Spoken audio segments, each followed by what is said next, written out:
এখানে ইয়েস, মানে এটার কাজটা হচ্ছে আসলে আমাদের পিএলসির যে মাইক্রো কন্ট্রোলারটা আছে আছে ওইটার সাথে আমাদের পিসির এই সফটওয়্যার আসলে কানেকশনটা বিল্ড করা।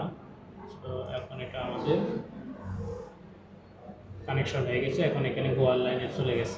এরপরে কি করতে হবে, আমরা এখানে যে ল্যাডার ডায়াগ্রামটা ডিজাইন করলাম এটাকে হচ্ছে এখন লোড করতে হবে। লোড করার জন্য এখানে একটা লোড অপশন আছে নিচে এই পাশে এই যেটা না, এই যে download to device. So download to ডিভাইসে ক্লিক করতে হবে, দেন হচ্ছে এখানে কন্টিনিউ উইদাউট সিঙ্ক্রোনাইজেশনে ক্লিক করবেন এবং এখান থেকে নো অ্যাকশনের পিছনে এখানে স্টপ অল দেবেন, দিয়ে হচ্ছে এখানে লোডে ক্লিক করবেন। দেন এটা মনে হয় কিছুক্ষণ টাইম নেবে একটু। আচ্ছা, হয়ে গেছে, ঠিক আছে। সো এখন এখানে আমাদের ছিল না মনিটরিং অনলাইন, এখানে ইয়েটা করতে নিঃশ্বাস মতো এই যেটা না।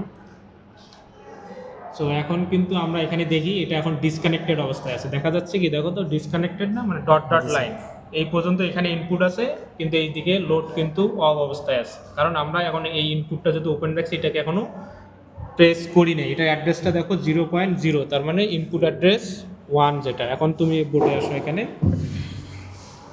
এখানে ইনপুট এই যেগুলো আমাদের এগুলো সবগুলো হচ্ছে ইনপুট। একটু ক্লোজ করে দেখো আমরা কোন অ্যাড্রেসটা দিচ্ছি, এই যেটা i 0.0 যেটা, এইটা কিন্তু ওখানে দেওয়া আছে। সো এইটা যদি এখন আমরা 1 করি তাহলে হচ্ছে আউটপুট অ্যাড্রেস হচ্ছে আমাদের কোনগুলো, এই যেখানে কিছু ডিসপ্লে দেওয়া আছে, এখানে আমি কোনো লোড অন করিনি, এই যে কিউ যেটা। সো আমি যদি এটা এখন 1 করি তাহলে কিউ হচ্ছে 0.1, জিরো কোনটা, সরি 0.1 হচ্ছে এই যে এটা কিন্তু জ্বলে উঠবে, এই এলইডিটা এটা বর্তমানে অফ অবস্থায় আছে। সো আমি এটা ফার্স্টে অন করে দিলাম, এই যে এটা অন হয়ে গেছে।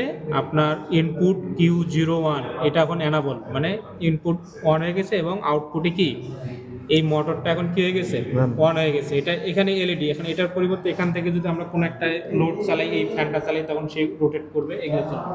এখন এখানে আসলে সফটওয়্যারে কিন্তু এটা দেখা যাচ্ছে, দেখো এখন কি এটার ক্লিয়ার হয়ে গেছে না, মানে এটা এখন অন হয়ে গেছে। এখন যদি আমি এটাকে আবার অফ করে দিই, আমার কি লোডটা কি অফ হওয়ার কথা, লোড কিন্তু অফ হবে না, কারণ এটা হোল্ডিং সার্কিট রয়েছে। আমরা এটা অফ করে দিই, অফ করে দিলে দেখো এইটা শুধু ডিসকানেক্টেড হয়ে গেছে, কিন্তু এই যে অ্যাড্রেসটাকে যদি আমি সেলফ হোল্ডিং সার্কিট ট্যাগ করে দিছি, এই কারণে আউটপুটটার মাধ্যমে আমার মোটরটা কিন্তু অফ হবে না। এখানে তুমি দেখো আমি ইনপুট কিন্তু অফ করে দিয়েছি, এই ইয়াটা কিন্তু অফ করে দিয়েছি, কিন্তু আমার আউটপুট কিন্তু কি আছে, অন অবস্থায় আছে।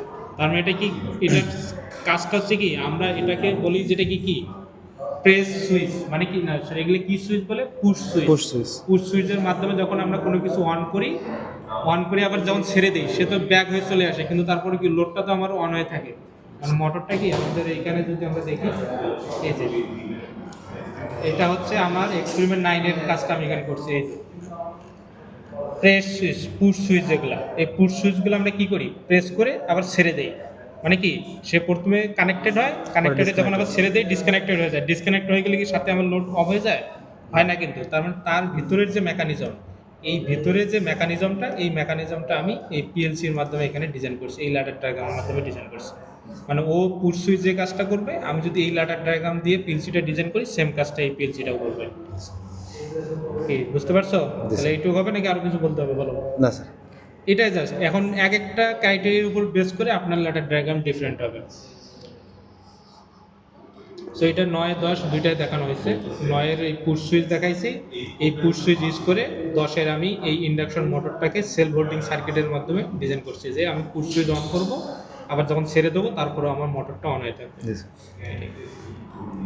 ঠিক আছে।